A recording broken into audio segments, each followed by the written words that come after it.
if anybody wants to get into Baran talk. It's like, yeah, I don't know anyone else who gets into Baran talk in fairness. I've only met like a few of them. That's why I thought like I kind of assumed that there wasn't that many players. It seems like quite a... No, there's loads. There's loads of really good young Baran players around. Yeah. I know there's a band called Trip. They're from Glasgow. And the Baran player from there, he's pretty good. It's that kind of modern style of like keeping it like a pretty, like not so tonal, but like pretty, in terms of tone, like kind of on the upper range. Right.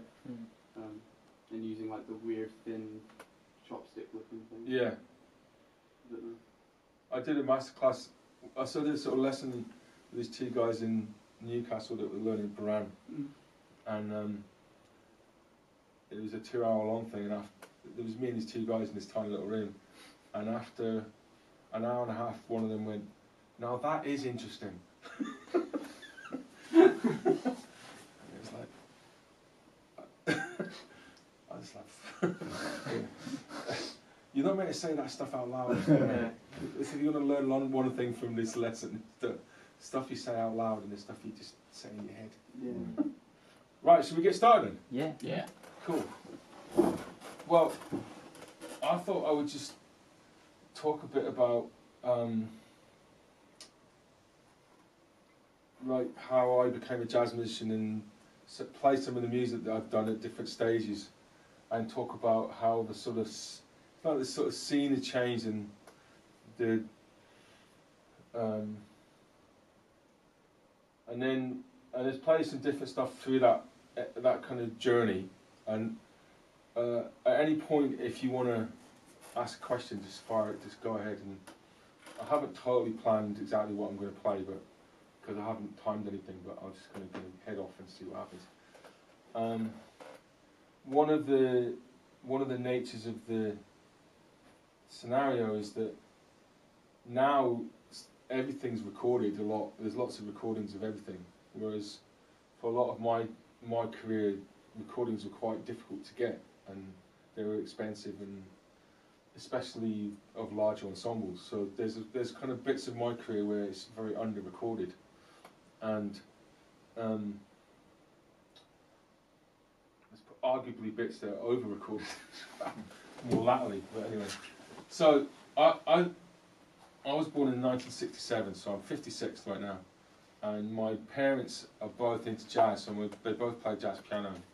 They're psychiatrists, so in fact they're sexologists.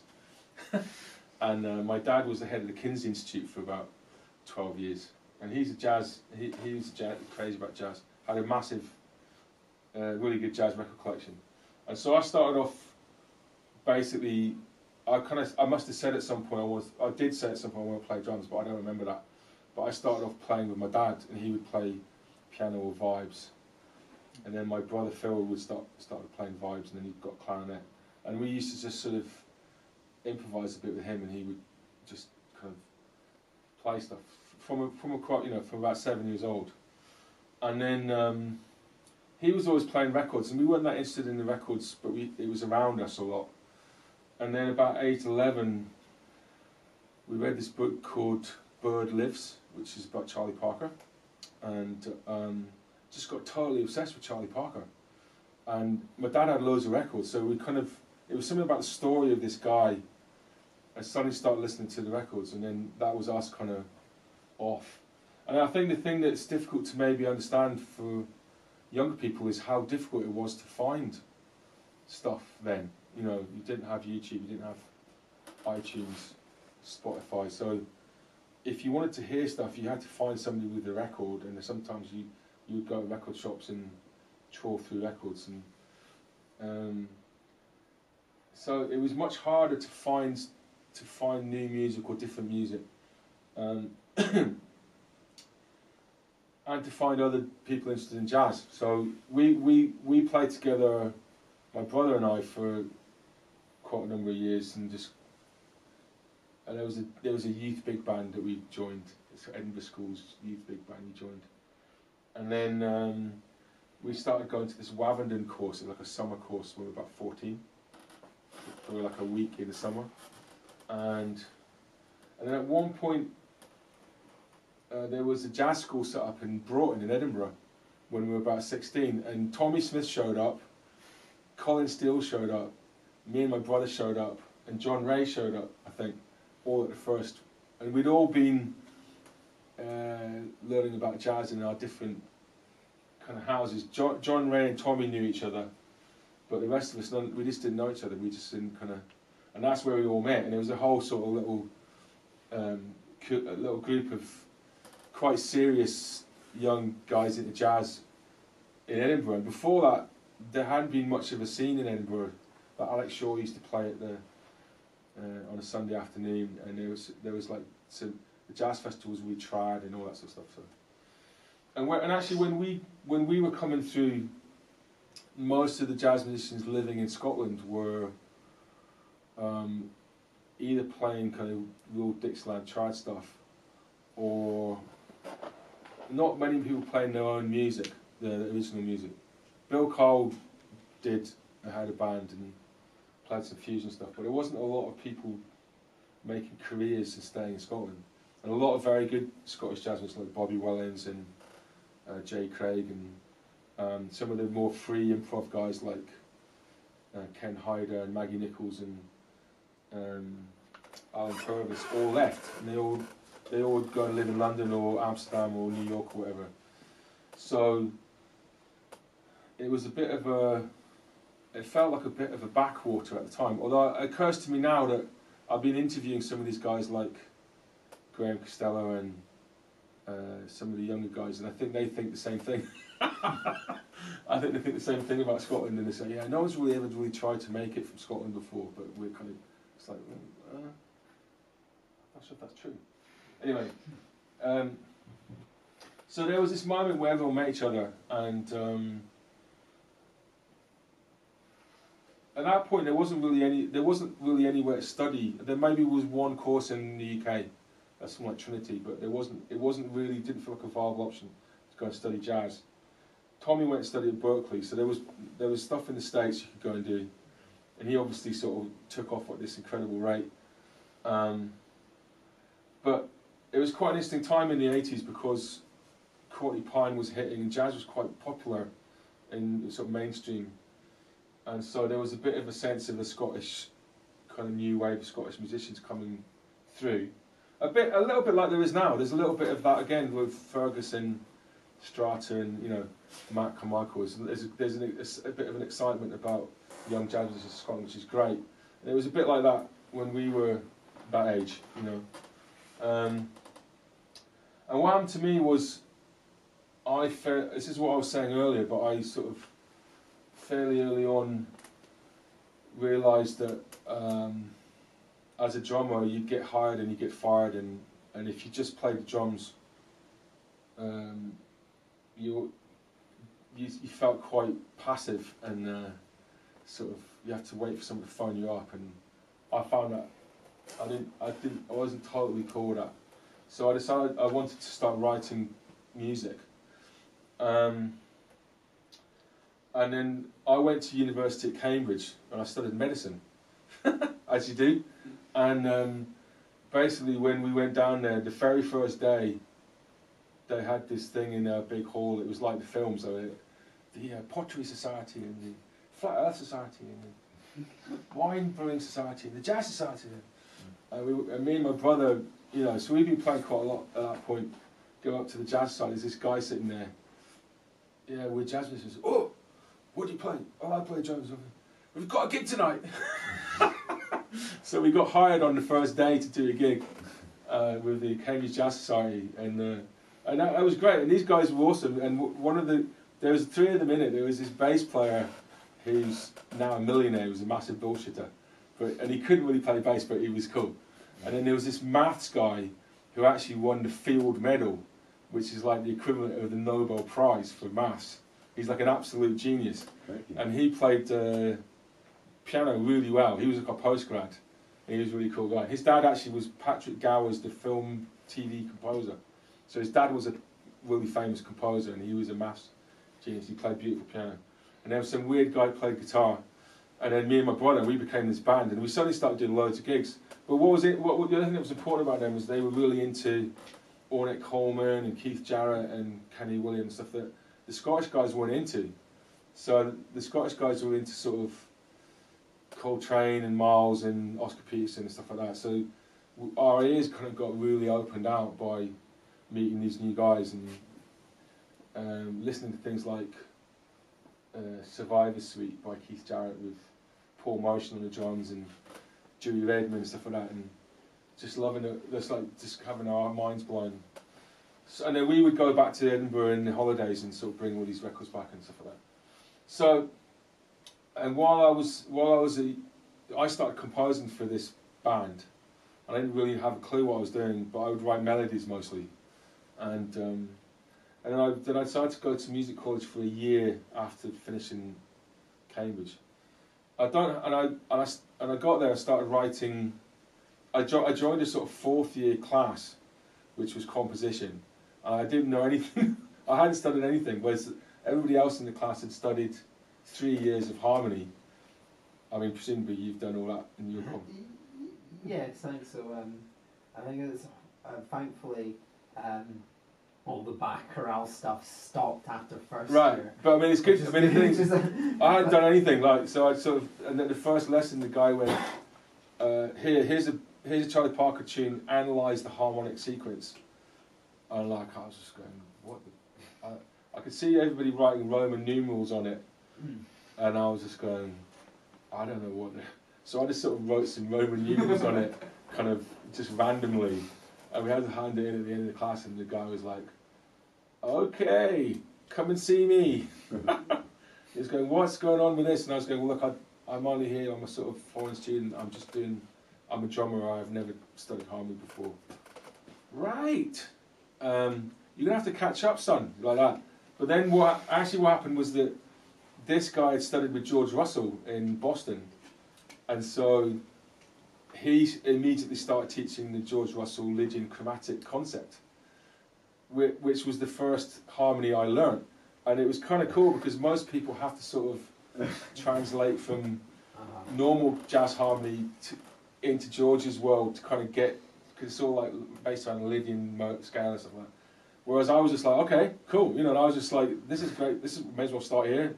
And so I started writing a lot for all the assignments. So I didn't have any other classes, and I was just writing it every week. I was writing loads of tunes, and the teacher was delighted because everybody else was too busy and would either not show up or show up and say, I haven't done anything. So it's kind of like it worked out really good. And then I also started a band, and I started doing, and there was recording students there as well. So they would always be, can we record you? Can we record you? And they said, no, fuck off.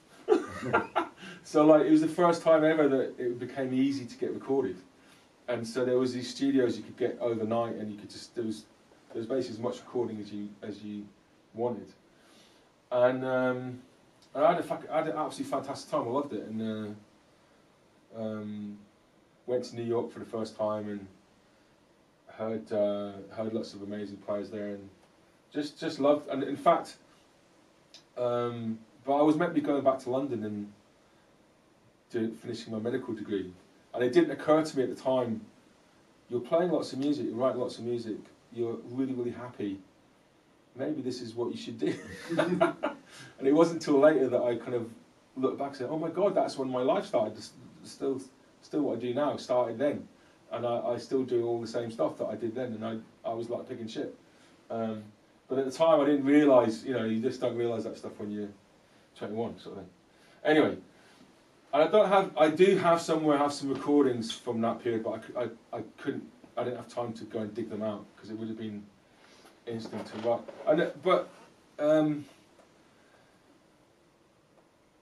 I found writing easy, like in a sense of I just had ideas and I didn't know what I was doing. I had no idea what I was doing, but stuff would come out and we'd play and it would sound cool, and I just kind of got into it. But I didn't have a problem writing stuff and writing lots of stuff. So, and it was a great experience writing loads and loads and loads of music. And I was also playing a lot and practicing everything.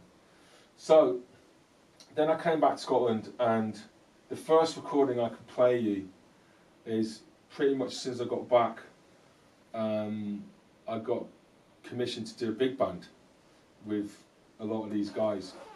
It was like John Ray and Connor Steele, my brother, and Brian Kellogg, and not Tommy, and so it was kind of like, okay, holy shit, I don't know what I'm gonna do there. And this chart I'm gonna play you was quite an early thing that I wrote, and I was trying to write something like Count Basie, and as you'll hear, I didn't get anywhere near close, but that was sort of.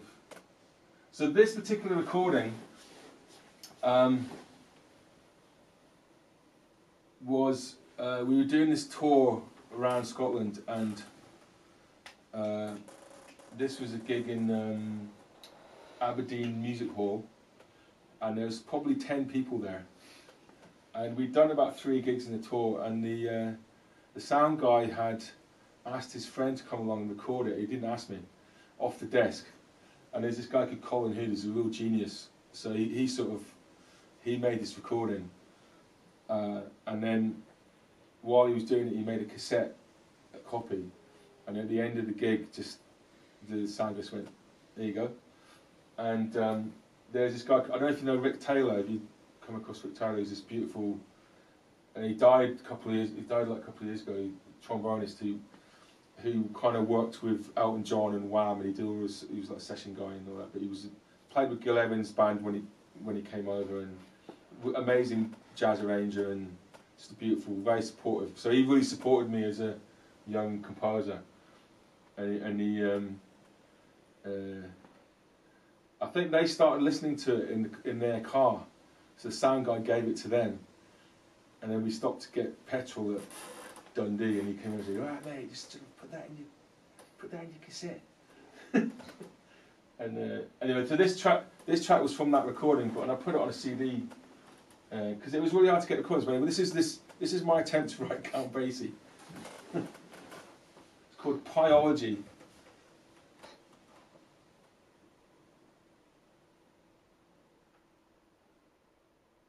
I'll see how we go on because it's about 8 minutes long, so it might be too long.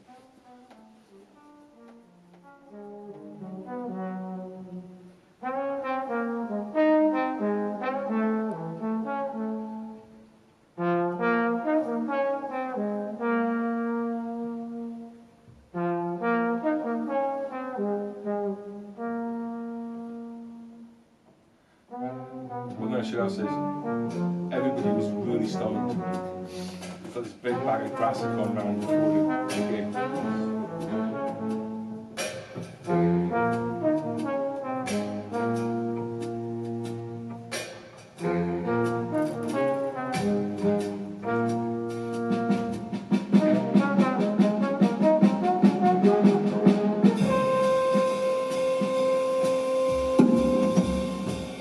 That's grand. Tim Sutherland.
Thank you. Can I ask, how do you? So was that like? Had you written out music for that? Oh yeah. Yeah, presume for some bits. This is before Sibelius and all that. So, there was this program called Notator that just started out on Atari, but it was pretty difficult to use. And then with that chart, what I'd done was, because I photocopied all the bar parts with no notes and just with the bar lines. So I did like 20 of those, and then I would write in the notes for each different. I try to work out when I needed big bars and small bars and stuff like that, and I'd write the different instruments on the photocopies. And when sort of Sibelius came out, and there was this thing called Encore before that, it just made life significantly easier. But even then, the first software it would still take about 8 hours from finishing a score to getting all the parts out, because this print was so slow, and often I was writing the music at the last minute. So it was complete chaos, you know. Anyway, sorry, Yeah. I was just gonna ask how you like approach that kind of composition for a big band. Well, I mean, as I said, I was trying to write something like Count Basie, and but sometimes trying to do something failing is kind of the thing, you know, that you find out where your music's really at. But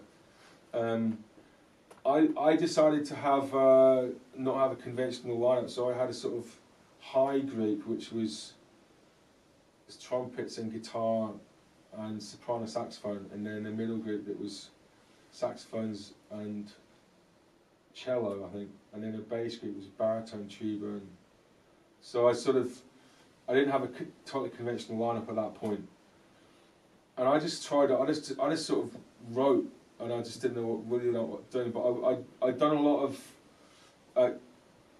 in Montreal. I'd studied this sort of 4-part block writing where you take a melody and you harmonise it, like a sort of bebop. I really love that. So you'd be sort of going, this is a sort of, the melody note's a third, it's over a dominant seventh chord, let's put the ninth in and the 13th in, and you'd make these sort of thickened lines. And I really enjoyed that, and then just sort of,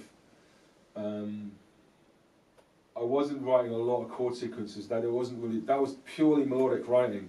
So it's just taking this initial melodic idea and just spinning off lots of different ideas from it, overwriting and just leaving space for people to fill, because they'll fill it. If you just let them go, they'll do amazing shit. So, yeah, but I didn't know. I sort of didn't know what I was doing, but I kind of had to go. I had no fear at all. I just didn't have any sense of this could go wrong. I just thought, fuck it, let's just go for it. I got that later, you know, but it was kind of, I mean, it was an exciting time. I was into David Murray, big band, and Sun Ra and things like that, and I was quite interested in this woolly, kind of slightly crazy energy, and it was quite different to what was going on most other people were doing. And there was one point when I got a kind of quite a big tour, and it was a gig was on Radio 3. It was even on, a tune was on, what's that thing called, Pick of the Week on Radio 4, one of our tunes from this. And it was like, fuck, I sort of thought, this is it, it's like, it's happening, you know, I've broken through, my life's going to change, and then nothing happened. So I did this tour, and it took about, from getting some funding and arranging the commission, and it took about 2 years from start to finish to put it all together. It was quite a lot of work, and it was crazy. I did the tour, played in London, played in Birmingham, played in Belfast, played in Glasgow, played in pretty much. And then it was all broadcast on Radio 3, and people really liked it, and I thought, that's it, I've broken through, it's going to get loads of work, and nothing happened afterwards. There's a sudden dawning of, oh my god, I'll have to do all that again. This is going to be fucking hard. So at that point I decided to start a record label, as you do, and it sort of felt like, until we start recording stuff and releasing it, it's going to be really hard work. Which was true. So then I got lottery funding and started this label called Cable Music, and we released about 40 albums over 7 years, and Brian Kellogg album, Celtic Feet, Colin Steele. I was in this band called Trio AAB with my brother and a guitarist, Kevin McKenzie. And you know, we had quite a few albums of the year and things like that. I got really good reviews. And but it was really tough. You know, it was really tough. And I found out being a record company, doing the record company as a musician creates lots of political pull. Yeah, So we've had that just recently. With our everybody industry hates me. class. Yeah, you Yeah. kind of become this focus of everyone's sort of powerlessness. You know, you become the person that's telling them you've sold 50 albums. Oh, I thought I was going to sell 1,000. No, you sold 50. And you're the person that has to give them the bad news. Anyway, so that sort of that took my career in a slightly different direction because I was still playing quite a lot, but I didn't have the sort of bandwidth to do so much big projects. So for quite a while I was going to play you one of the tracks from that era. That you asked about playing Baran, so around that time Edinburgh was very interesting. So so as I said earlier, there was sort of John Ray and Tommy and Colin Steele and Kellogg and these guys sort of appeared. And originally, the folk musicians would have gigs and we would have gigs, and quite often the folk musicians would nick in our gigs. So we would have a gig in a pub and then we'd get fired and they'd put in a session because it was cheaper. So initially there was a bit of sort of bad blood between the jazzers and the folkies, but fairly soon we started hanging out together. And we realised A, that they were great crack, and B, they were amazing musicians, and C, they were way heavier partiers than us. So it was like they were drinking all night, drugs, beautiful girls. It was like much more girls than a jazz scene, and lots of drugs, lots of drinking. They would play all night. They would have these parties and they'd play all night. It was amazing. So John started this band called the Giant Stepping Stones, where all the jazzers learnt traditional music. So Tommy was in that, and my brother, and Colin Steele, Kevin McKenzie. And that's when I started playing Baran. So it would have been about 22, 23 at that point. And it was really cool. It was a really cool situation. And I think it changed. I think there was also this dawning realisation that something was interesting happening in the jazz scene globally. So there was a sort of American traditional pure thing with various different offshoots, and there was lots of amazing stuff happening. But then there was stuff happening in other countries that was starting to get very interesting. I mean, there'd been a strong European scene for maybe 10, 15 years, but it was starting to really feel like the music was becoming a global music. And a lot of the interesting stuff coming from outside the States was people combining jazz and improvisation with their own tradition and their own approaches. And that was kind of like a new thing at the time. So it felt like a good thing for us to be doing, to studying, getting involved with traditional musicians. And there were quite a lot of projects where, you know, jazzers and folkies played together, and I wrote quite a lot of stuff like that, and quite a few other people did too. And some of the folkies would write stuff for jazzers to play on. There's this guy called Martin Bennett living in Edinburgh at the time, and you know, the late 80s, early 90s was a really big thing in Edinburgh, where it was a very creative place and lots of cross-fertilisation. So like people like Aidan O'Rourke from Lao was there, and it was very influential. Simon Toomey, it was a very influential time for a lot of us. And Martin Bennett was this sort of genius, and you should go and check him out. There's Martin with a Y. He died when he was 32, and he played. He grew up playing. He's like a bagpipes prodigy, sort of traditional bagpipes prodigy. But then he went to the conservatoire and played classical violin very well, and he also got really into sampling and programming, and was an incredible producer, deep sort of sampler, electronica. So he was really a master of these three different musical forms. I started making this incredible music. It was very Scottish and very personal and very cross-cultural, but also traditional as well at its heart. And I work with him quite a lot. He sort of wrote a piece for me to play the string quartet and him, which we couldn't play because it was too hard, but we tried. And then I got him in to do some projects with my big band and things like that. And then around that time, it was like MIDI was just really getting big, and then Cubase audio comes out, and there was this big technological rapid change. So Martin was always the first, so he would buy a new Mac that did Cubase audio, and then I would buy his Mac that and so he had this Mac with a Synthy Stripe machine and an 8-track Fostex that synced up the 8-track with the MIDI. Then I would sell my computer to my brother, and he would sell his computer to John Ray. So there was this sort of chain of computers. That Martin was at the head because he was always in front of the technology, and then I was second. And so these computers were sort of spreading out into the scene. And the person further down the scene would always phone you up going, "I've got your old computer. How do I write a bar of me? How do I put a note in?" Stuff like that. So this track I'm going to play you is sort of from that time. And it was a very creative time because the technology was pretty new in the sense of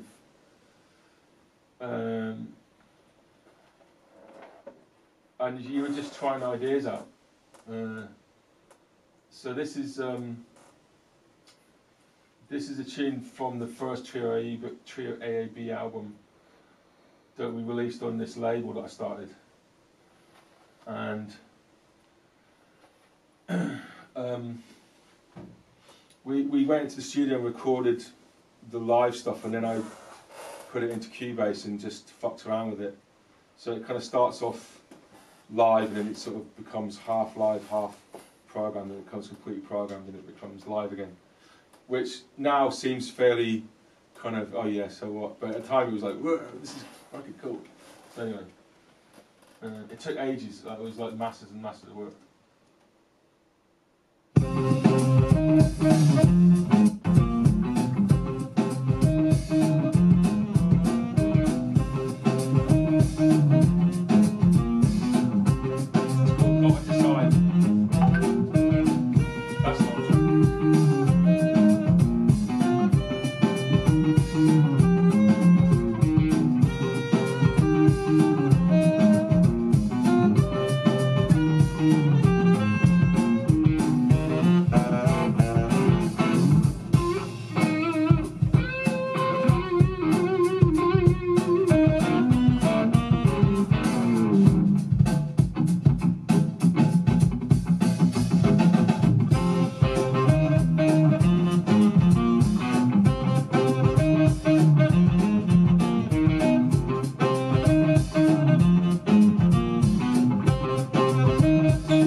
So that was kind of like late 90s. And then we sort of released a whole bunch of albums in this record label, and nothing happened. It's like, we didn't really know what we were doing. And then at the end of the year, it was like Jazz on 3 or something like that had albums of the year, and they picked this as one of the albums of the year. It's like, holy shit! Because we sort of sent everything out, and felt like nothing had happened, but they really loved it, you know. So it sort of kind of like started to get hang of how to release records and how to get reviewed and things like that. And so London started to pick up on what was happening in Scotland. So the next sort of 6 or 7 years was doing a lot of that and releasing stuff and releasing other people's stuff, and I didn't have time to do that kind of thing for quite a long time after that. Like the amount of time it took to program and all that stuff, and I really enjoyed it, but I've still kind of want to go and do more like that. But it sort of takes a lot of time.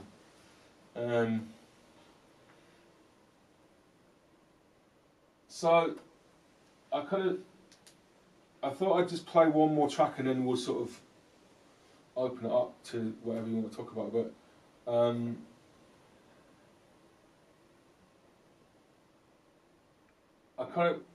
I've always been interested in free improvisation and or completely improvised music. And in fact, I might play a very short track and then this one more track. So I had a few years of kind of difficulties because the record company sort of collapsed and I'd got really overcommitted. And I think I told you about this one time, Duncan. And then I had this big tour with Jerry Allen, the American piano player, that was amazing. And so it was all very up and down, kind of personally, but coming out of that period, I started this new piano trio, and I had this idea to record the first time we played together, that we would meet, and I played a little bit with the piano player and I knew that we really connected. So I decided I booked this Norwegian bass player that I really, really liked, and he phoned me up and arranged the whole thing around this guy. I can't even remember his name now, I've blanked it out. Booked a tour and a broadcast and this recording around this Norwegian bass player, and then 2 weeks beforehand he phoned me. And you sort of know that the only reason someone phones you 2 weeks before is to cancel. And it was like, fuck, and the phone rang in his head, I was like, fuck, this name's going to come to me. He was really good, he was really good, he's on all these OTM records and stuff like that, he's really good. And I was like, hi, he was like, yeah man, it's like, you know, my wife's not well and the kids and everything, and I really can't get away right now, and you know, so I'm really sorry, but I can't do it. And I was like, fuck. And there's nothing you can say. You can't. If you start yelling and shouting at them, it's not gonna. So I went, okay, fine, fuck you. You know, I didn't say fuck you, but I could put down the phone and say fuck you. And I had this bit of a meltdown. So nobody wants to play with me my whole life. And then I know this guy, this beautiful guy in Ballamy, a saxophone player. I don't know if you know who he is, but he's great, really, really great. He's on ECM and all that stuff. He's really brilliant. And I don't know why, but I phoned him up and he went, look man, there's loads of bass players.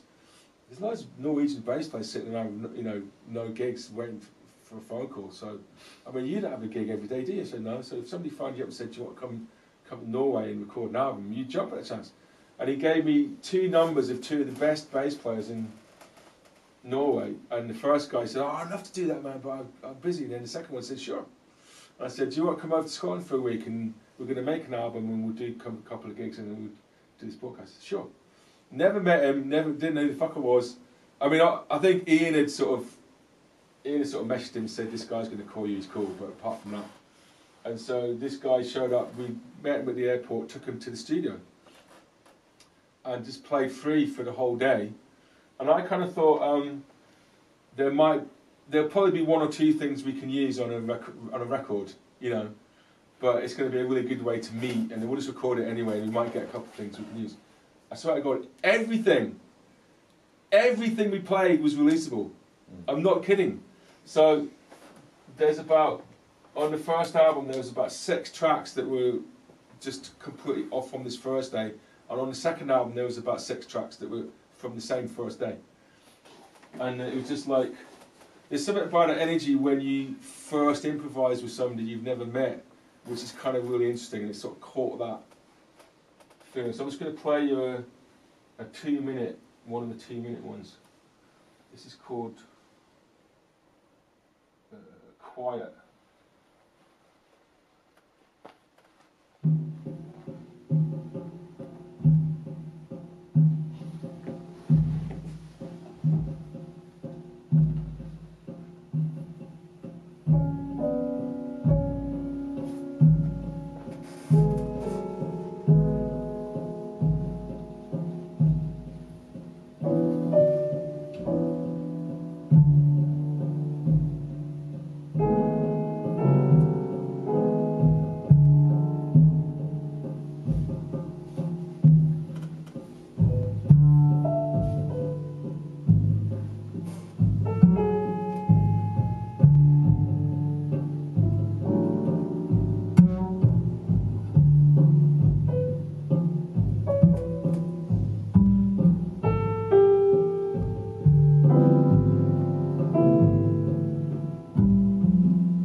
Yeah, I love how the dynamic between the kind of bass, like it feels like really close, and then the drums feel very far away. Sounds really good for just a pre-intro. Yeah, no, it was a sort of, I'd done this album on Caber with Chick Lyle, and this a Swedish tenor player called Joachim Milder, and it was Chick's band, and we'd been playing as a trio, and Joachim was this really beautiful guy, and he sort of made a sound with us. And the first day in the studio, the first couple of hours, we just improvised, and it was a really nice way to kind of get into the studio session, rather than sort of hitting tunes and things like that. And I sort of took that. I kind of decided that was something I wanted to do more, expand that as an idea. And we basically, the first day we played free for about 4 hours, something like that. And then we had a day's rehearsal, but in the same space, and we did a gig. And then on the third day we recorded the compositions. And then we went and did the Isle Jazz Festival and did a broadcast. So it was one of those kind of weeks that it just came off absolutely, it was like a sort of plan to try and do this really improvised thing, and then do some rehearsing and do a gig, and then record the. So the tunes had been gigged at least once, and it just came off. But it's partly because the guys were so good, but it just came off. It was a sort of chemistry thing. And then the last thing I wanted to play was from Playtime. So, but that band, that Trio Red band, sort of was part of me recovering from a bit of a hole, falling in a bit of a hole for a whole bunch of reasons. And I'm hoping to go back to that at some point and do more with those guys because they're really special. And then the Playtime started about 8 years ago. It wasn't my idea. It was Graham Stephen and Mark Kershaw's idea. And they asked me to do it because I write. And so it was me and Mario Caribe on bass that he writes as well. So the initial idea was that we'd play every week and we'd all write 2 tunes every week and just play them. And don't care if anybody shows up. It's just because there weren't enough gigs and we weren't playing enough, and it was a kind of really pure idea. And when we first started doing it, like 3 people would show up, you know, and we didn't care, but it was quite a lot of work, and then we sort of started, and then we sort of expanded, so we started inviting guests to come in and play with us, which was really nice because you could just get different people, and they would quite often bring in their own tunes, and then at some point we moved to fortnightly, which just made it just worked perfectly for the audience and for us. And then there was one day when Mario wasn't there, and we just said, let's just, because I'd had these experiences like that of playing totally free music, and I'd done quite a lot of free improv in London and things like that, like really out free improv stuff. And I said, let's do the whole gig free. We'll play for an hour. And Martin was like, oh, I don't know, that could be really bad. That could go horribly wrong. And it was like, I think it's going to be fine. You know, I think it's going to be cool. And he said, but the audience is going to be real a lot. I said, no, well, we'll see. You know, we'll see. And then we did it, and it was fantastic, and the audience loved it. It was this sort of total trip. And so it became part of what Playtime did. Every now and again we would do a completely improvised gig. And we sort of let people know so that the people that weren't going to like it would, you know. But then sometimes we do all Bill Evans tunes, you know, and sometimes we do Duke Ellington tunes or Mingus tunes, but sometimes we get George Burton or we've got Fergus McCready and whatever, you know. It was very varied, it was brilliant. It was really wonderful for me, I loved it. And every week, every fortnight you would putting together a new set of music, and quite often it was original and you had charts and you were just rehearsing stuff really fast.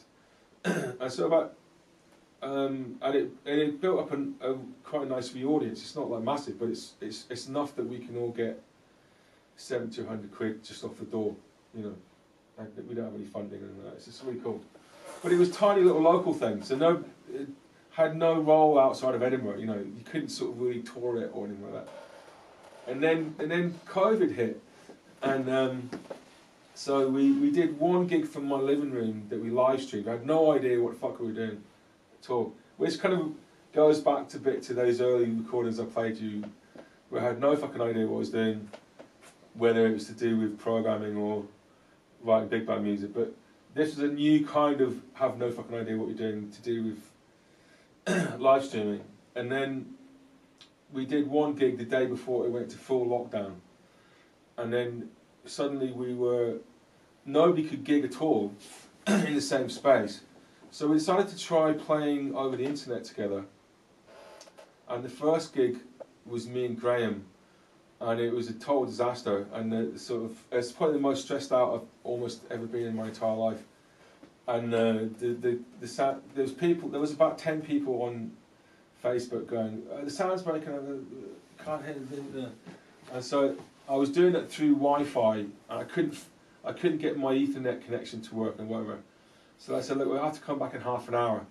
And then I managed to get my Ethernet connection working, and then it worked. But it was really weird feeling playing a gig. It was sort of this free improv, but in my house. And I was just sitting there in this room, and there was like a laptop, and at the end of it, I just thought, I had no idea what that was like, and it was incredibly stressful. And then Then Martin Green from Laos, who lives in my village, after said, take me to test, and that was amazing. Fucking loved it, you know.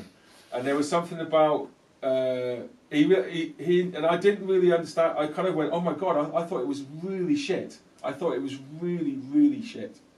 And then he sent me that text and I go, oh, maybe it wasn't shit. And then I went back and watched it because it's all on there to watch. And actually, this is actually pretty cool. If you're watching it back, it's pretty cool. Doing it is really fucking weird, but watching it back, this fucking works. You know, there's something about this that works. So then we started adding people to it, and we found out the four of us could play together.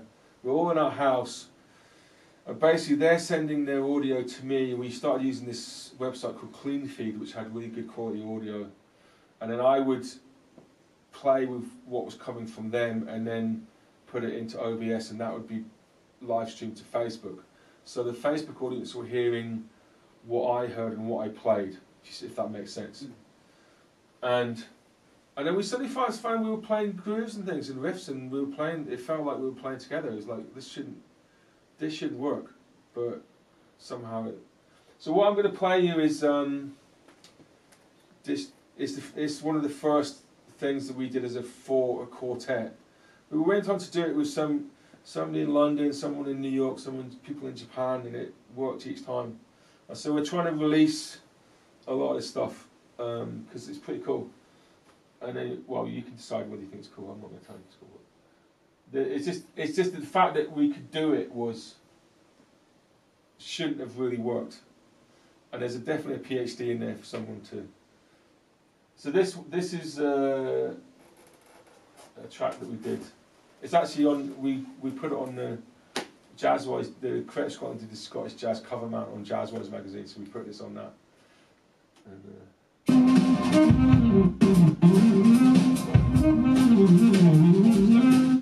totally botched that start because it's not start.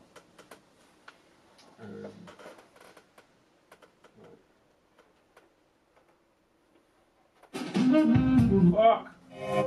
Right, here we go. Sorry about that.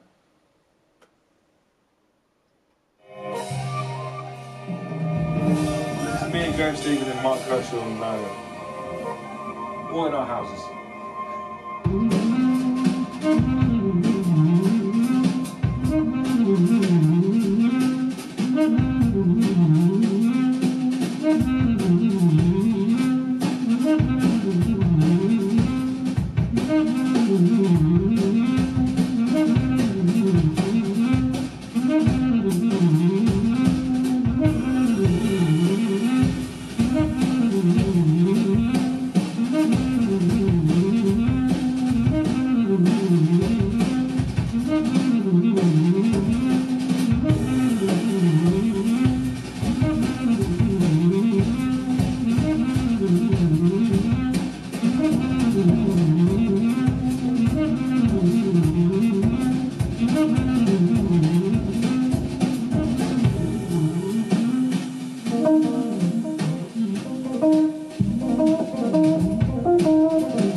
That was really cool.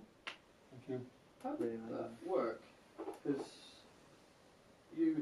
you're all in your separate houses. Yeah. And then all the feed goes to you.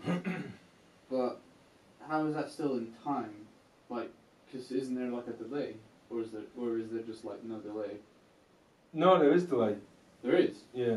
I think you could hear that. I think it was really interesting because you could tune into everyone else's sense of time, but then weirdly it kind of works because it is that free feel.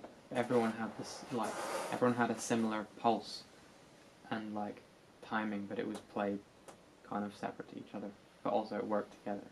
I think there's something like that. Basically, so there's a situation where somebody can be playing in time here and somebody can play over it, and it just sort of slips over it. And there's a situation where latterly in that piece the bass players start playing in time, and then that's coming to me. So I'm hearing it later than he's playing it, but I'm playing with it in real time because I'm playing with it. Yeah, so you'll always be in time with everyone. But what they're hearing from me, so they've got to decide. They've theoretically, if I'm playing in time with him, when it comes back to him, it's in time with him, but side shifted so that it should, if his time's good and my time's reasonably good, that they should still match up, but it's not in the same place, sort of thing. And I think there may also be a thing, like sort of triangulation thing, where if 3 people are doing it, somehow they sort of, I don't know. The only way to really sort of know for sure would be to record it at each person's, record the outcome at each person's place, what they're hearing, and then just listen to them, find a 5-second bit and just compare, because it would be really interesting. Well, yeah, you'd essentially have 4 different pieces of music. You would, yeah. That's incredible. That is so cool. That's a PhD. Yeah, it is a PhD, and then there's something about, I think, there's something about the brain can cope with things sort of being, they're in time, it's kind of what you're saying, they're sort of in time, but they're not totally together, but because they're sort of in time with themselves, and it's roughly the same thing, the brain can sort of go, oh, that's okay, I'll accept that. I don't know. I think there's something in it about how you perceive time as well. So we're doing it with 2 people in Japan. It's like 6,000 miles, and it sounds the same. It's got this slight sort of, quality about it, but we're playing in time with each other. It's like this shouldn't work.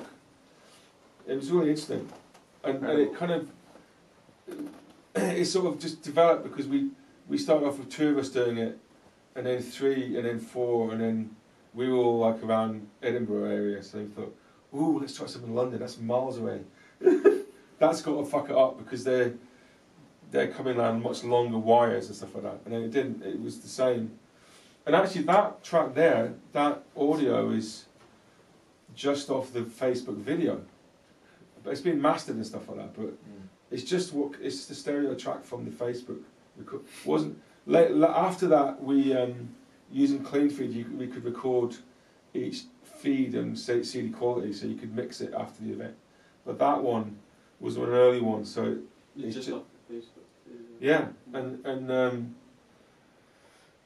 it was just nuts. And the other thing was that everybody was in there, literally everybody in the world was in their house. So you could phone up anybody pretty much and know that they were available. So yeah, it was really cool. It was mad, but it was cool. And so, but I think because we knew each other's playing so well, that's the other thing, made it likely to work.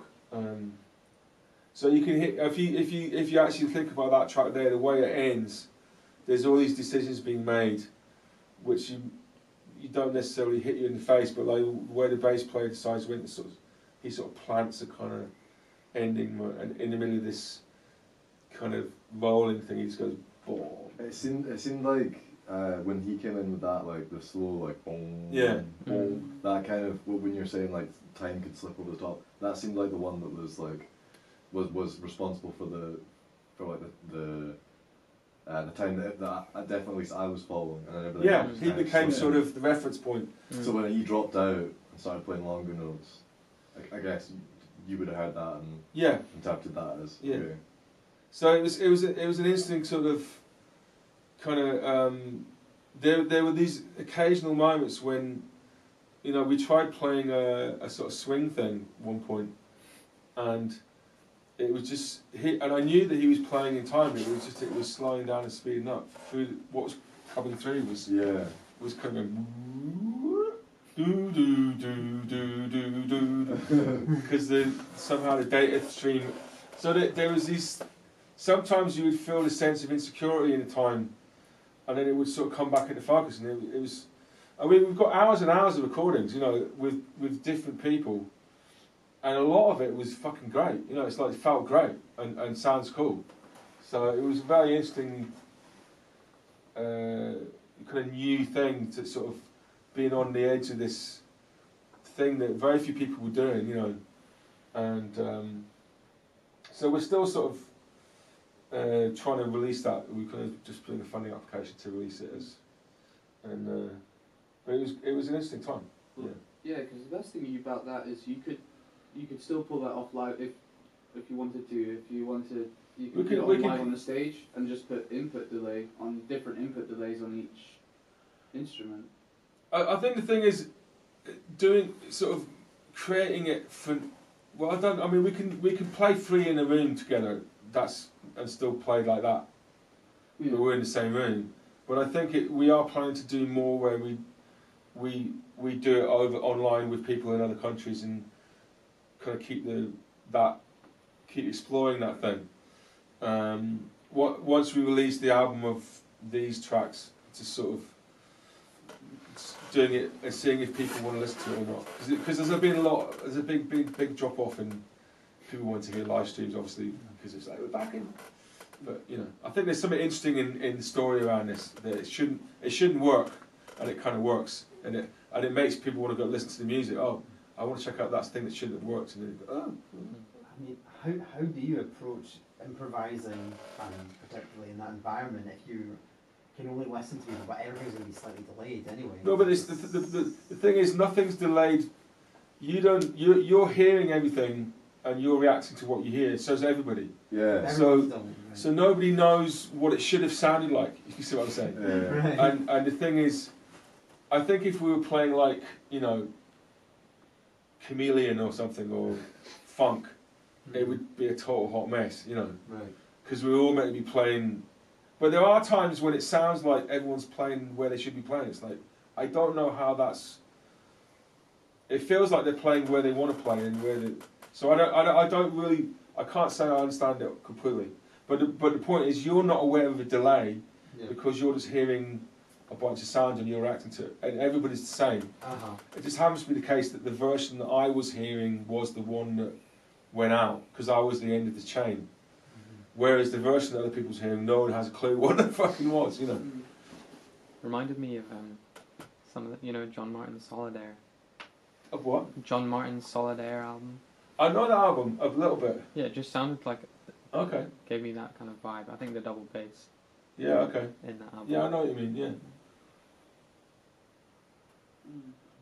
Yeah. So that's sort of stuff I was going to say and play. So it's just a question of if there's anything anybody wants to get into for the last bit, and any questions or. I wanted to ask a question.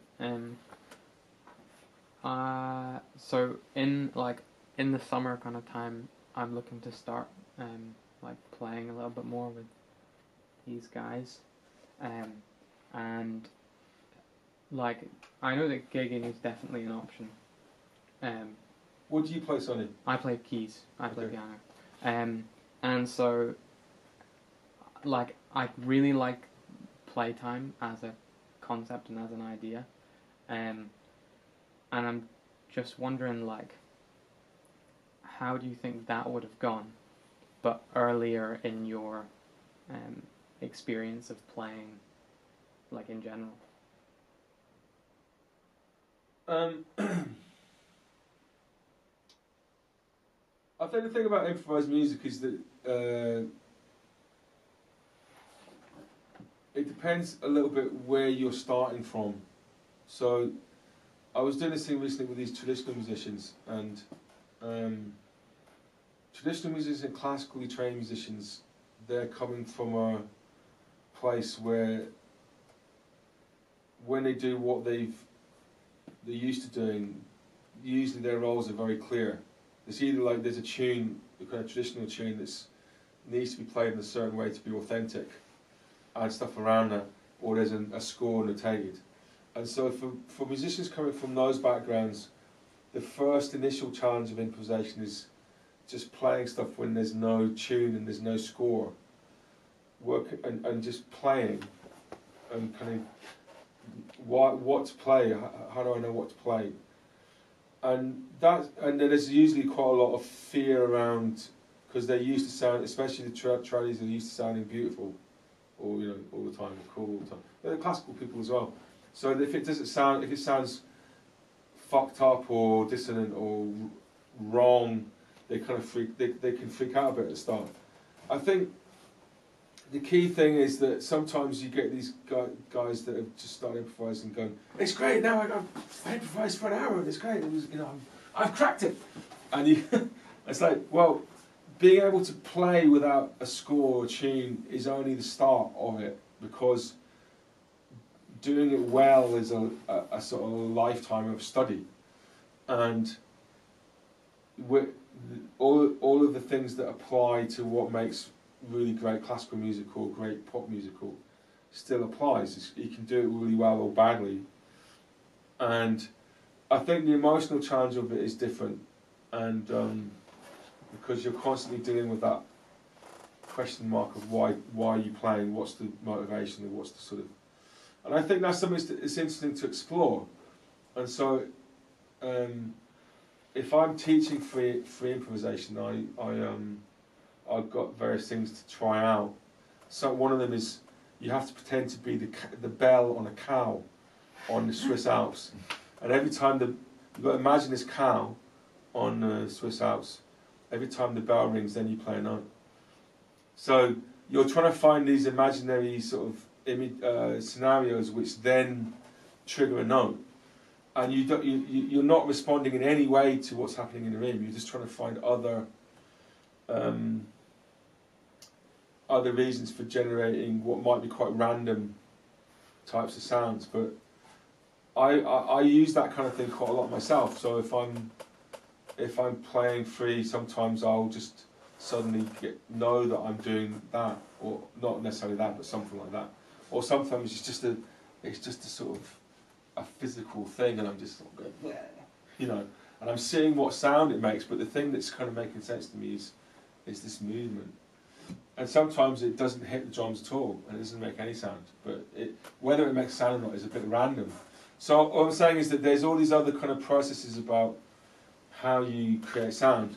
And I think you're asking a question about quality, I think it's what you're driving at. I don't know. I think I've not double stepped, but I think I've rethought the question I'm asking as well. Okay. Which is just, I guess, an addition to that question as well. But like, so in I guess my understanding of the jazz scene, and even just gigging network in general here, it's like there's kind of a ladder which you need to climb up to be able to get gigs, in a way. Okay. And so I think like what I'm getting at is just like having something which is a brand new like group of musicians, and you've not really had experience in playing jazz live, instead of trying to like go and get gigs places, like just putting on your own. Yeah, gig. Why not? Absolutely. I mean, I think the thing is that there's various different rivers flowing into this, and so when we were young, like mid to late teens, we played a lot of standards gigs and swing gigs, and I still feel like, to me, that's important to me. So I do play a lot of swing gigs, and I practice playing swing, and it's important to me that that's something I maintain. There'll be whole gigs where I never play swing at all that I do, but it's still a big part of my kind of my identity.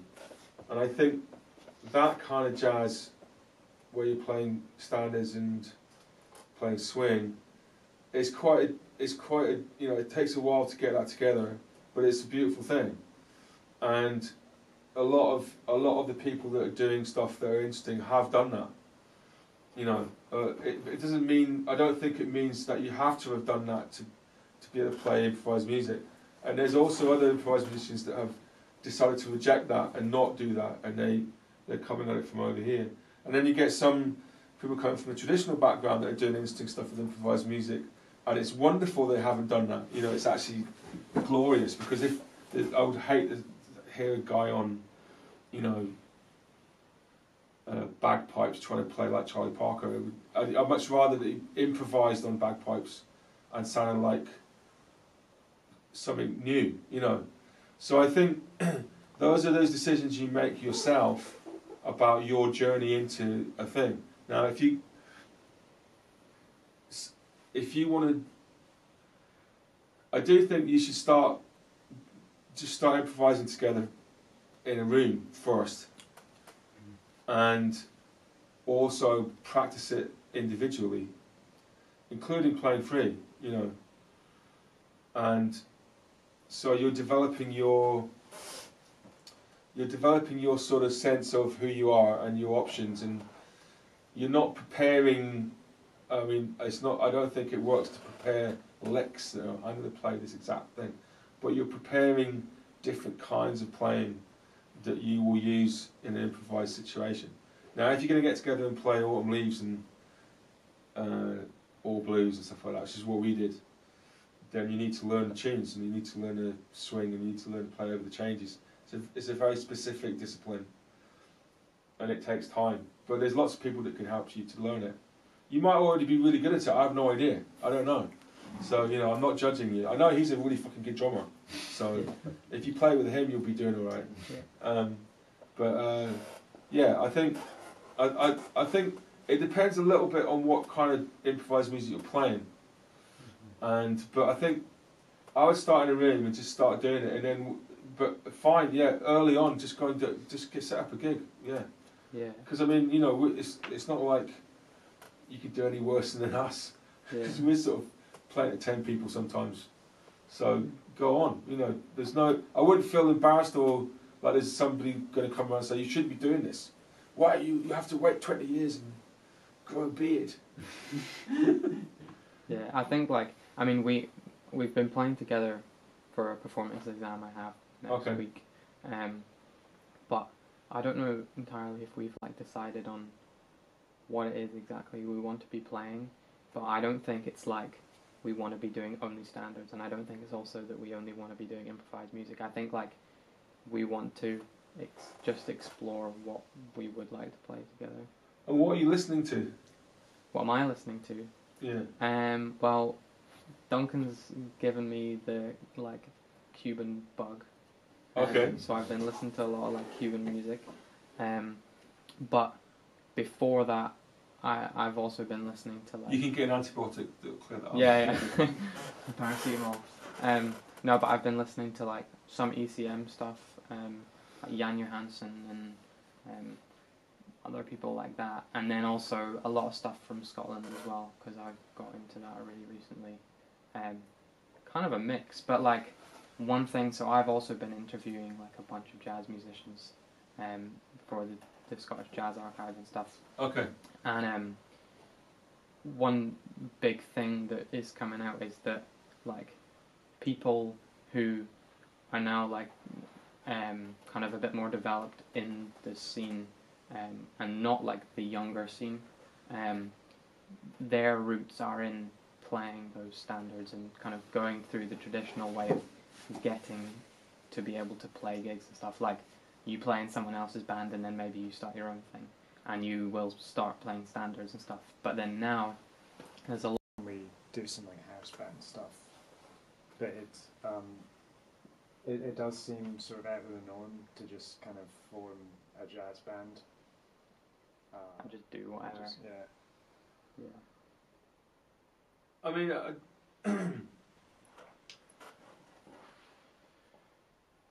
I think at the end of the day, it's sort of there's something really amazing about improvised music, and it's about being in the moment and being in the room with the people that you're with. And the worst, there's an Ayrton Moreira book I may have told you about. It's this great Brazilian drummer. There was this comment in that I've always remembered that said, always try and play the gig you're on, not the gig you wish you were on. And so I think musicians of any sort of level of experience in sort of virtuosity or whatever kind of bullshit scale you want to impose, of any level can play amazing music together, and it can be really beautiful to listen to. It can be really great to watch, and but also improvised music can be horrible when it's really self-indulgent and kind of wanking kind of stuff. So I think how do you protect yourself from that? I don't know. I'm sure I've done my share of it. So my mother actually comes to gigs, and she's hilarious. She kind of does this thing. The last tune. She does this stage whisper that's incredibly loud, and she always does it while the audience is still while they're leaving, but they're still there. The last tune was good, but the one before that was wanking. It's like, Mum, there's people here, they can hear. Anyway, so I think this is sort of to me the thing I love about it is when it's that feeling of being in a room with people and having a meaningful musical experience. And I've had that with all levels of musicians, from including a guy with special needs that couldn't talk, who was just playing a bell, but had an amazing experience improvising with him. And so I think the challenge of a lot of this stuff is you know, which I also face continually, is this bullshit. You know, is this, am I being, is what I'm playing authentic somehow? So I think there's no way around that. That's the nature of the beast. If you're playing Mozart, you know it's good. If you're playing a cover band doing the Beatles, you know essentially it's good, but you may be doing a shit cover, but at least it's a great music that you're covering. Whereas if you're making up music, it could be shit. And so that's the thing. But that's, you just got to get on with it, you know, not worry about it too much. And, I have another question on the free improvisation is this idea of, like, you feel like it's wanking and going to go out there. I did do it in the improvisation module last year, and the sort of idea, as they say, is always say there's points where you just got to, like, stay quiet and shut up and let everyone else play. But how do you do that in sort of a duet situation? Because I've done improvised duets, and I felt like if I would just, like, stop now, or whenever I'll stop, I'm just like, I feel like I just let this person out to dry, as basically, particularly if I'm on piano and they're on guitar, for example. Yeah, well, I'll tell you a story about one of the live stream with Japan that I was telling you about. And so you have to remember, I'm in my studio. Well, it's not really a studio; it's like a room in my house where my drum kit is, and I probably drunk some gin and tonic, if I'm brutally honest, as well. And towards the end of the first set, things had died down quite a lot, and I decided to make a bit of a bold move. And I started playing my bass drum with a mallet, and I was just going do, do, do, like this. And I was thinking, oh God, why did I start this? If I stop, I'm gonna look like a twat. So I've got to keep going, but please God, somebody join me soon and validate my choice. And it just went on and on and on. I was like, oh fuck. No, so if I stop now, it's going to be the end of the set with this really terrible bass drum kind of thing, and no one's playing, and they're all like leaving me out to dry, as you say. And I had this huge kind of turmoil inside. And I just thought, no, I'm just going to keep going. Because if I stop it, I'm going to look like such a fucking dick. So I'm just going to keep going. And then it went on for seemingly an eternity. And then the Japanese trumpet player guy, Natsuki, just went...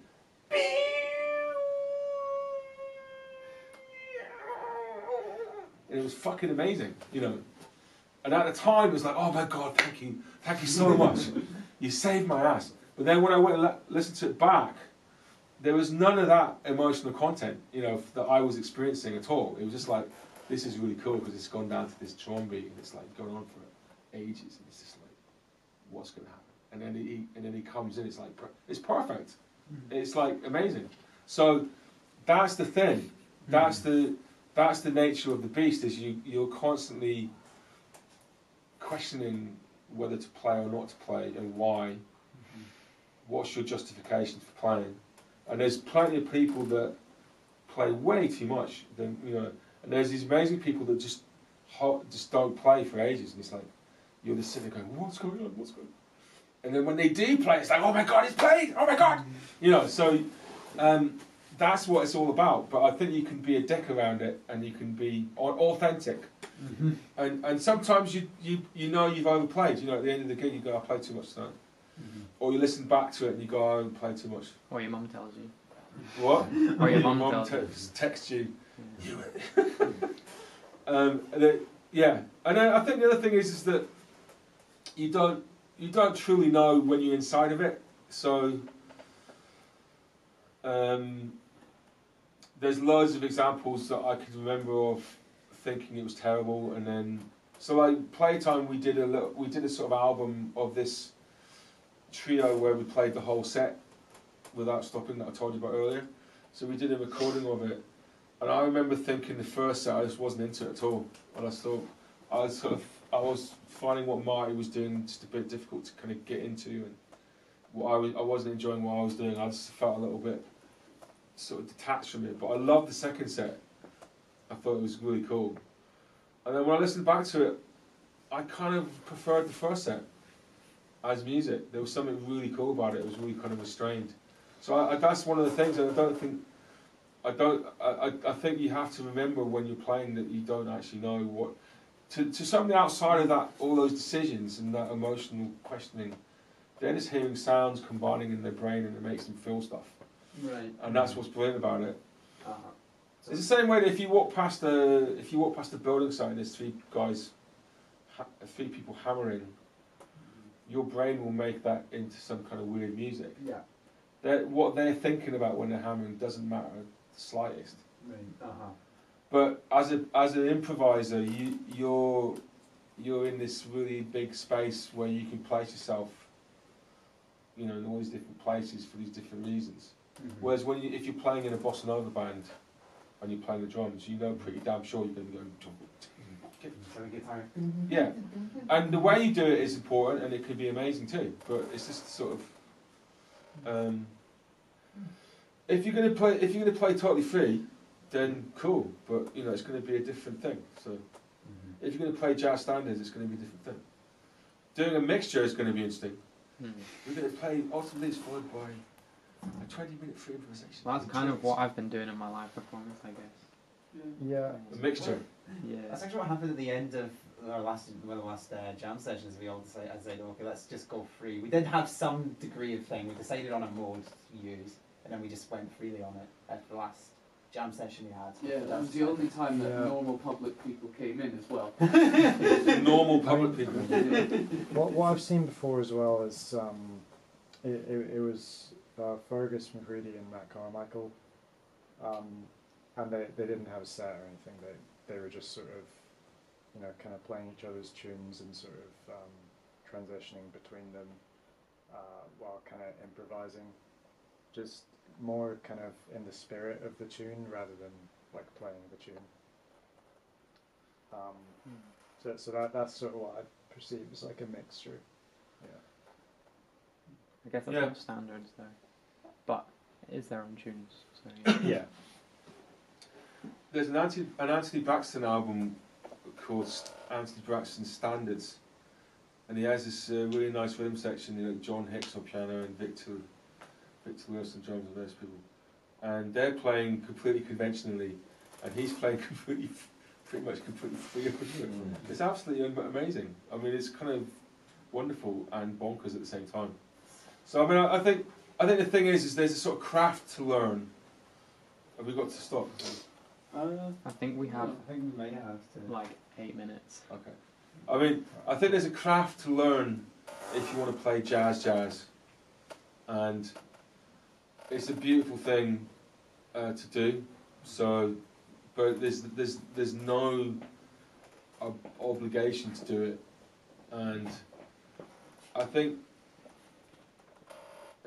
But the one I was as funny I was doing this distill thing recently with this guy called Rue Geddes. He's a violin player that's grown up playing traditional music, but he's doing a masters in improvisation with Tommy at the RCS. Really interesting guy. He's probably about you guys' age, he's maybe a bit older, 23, 24, something like that. And he was talking about, I don't know whether I'm a jazz musician or a folk musician or what I should do. And I said to him, you know, bebop on a violin can sound really, really kind of twee and shit, you know. So that's one thing. And then, but don't. I just sort of said to him, don't dabble, you know, because it's, you know, you see some of these people doing this sort of dabbly, playing over changes, playing jazz, and it's just no. Whereas do something interesting, you know, do something that's got some integrity, but don't play jazz as an affectation. It's not going to do you any good anyway, because it's not exactly going to make you loads of money or get you loads of sexual partners. But doing it as an affectation is kind of like that. Just if you want to do it, if you want to do that, do it. But it's going to take a while. It takes quite a lot of work. But do it and love it, and if you love it. But there's other ways into improvised music that are equally interesting, you know. And I saw this guy do a solo gig on double bass, and he just played like, there was huge areas of silence in it, and he was a solo gig, and it was fucking brilliant. It was absolutely amazing. You know, he was just playing these incredibly long notes and just really exploring something. He had a really strong idea of what he was doing. I thought it was brilliant. There was no bebop in it at all. You know. Who was that? I can't remember his name. He was supporting Evan Parker. Because I know do you know Dave Kane? I do, yeah. I played with him, yeah. Yeah, he's done some like solo bass stuff. Yeah, he's great. He's cool. But I mean, I think you just got to get on with it and find your, you know, don't ask for permission. Just get on with it. Do what you want to do, and the world will tell you if it's shit. But don't worry about it. Just get on with it. It's okay if it is shit as well, you know. Yeah. Well, Jed says otherwise. He says like you got one chance. And it's You've over. got one chance and it's over for you. Yeah, but you know, no one like dies. Yeah. It's pretty fun as well. So, you know, and if it's really bad, it can only get better. Kind of, yeah. It's not going to make any money. Just want to warn you. Yeah. That's Yeah. not fair. I'll do that. Just in case you were thinking. You won't be do a saying music that next degree, year. you What don't about- to make money. What about standards gigs? They make money. Not really. Like Don't play jazz if you want to make money.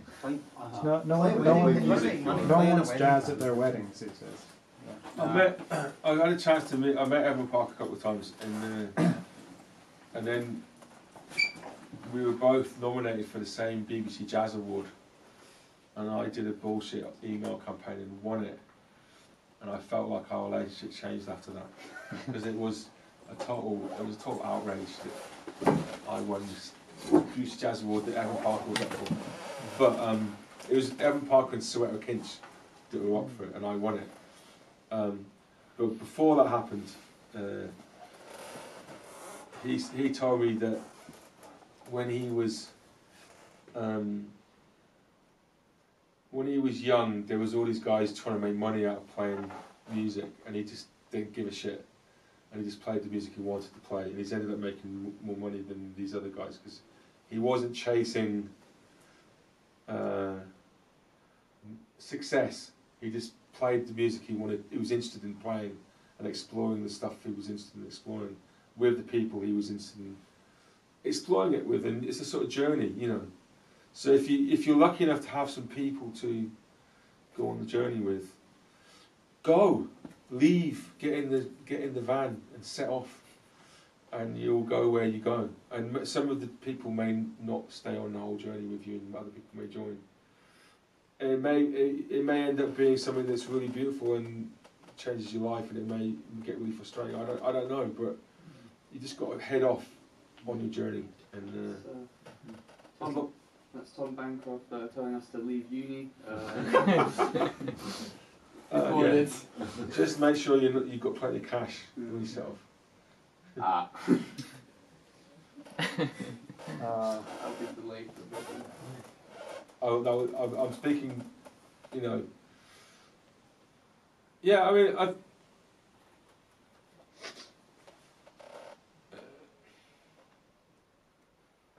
I'd be very happy to come and listen to you play at some point, if that's of any benefit. Absolutely. Yeah.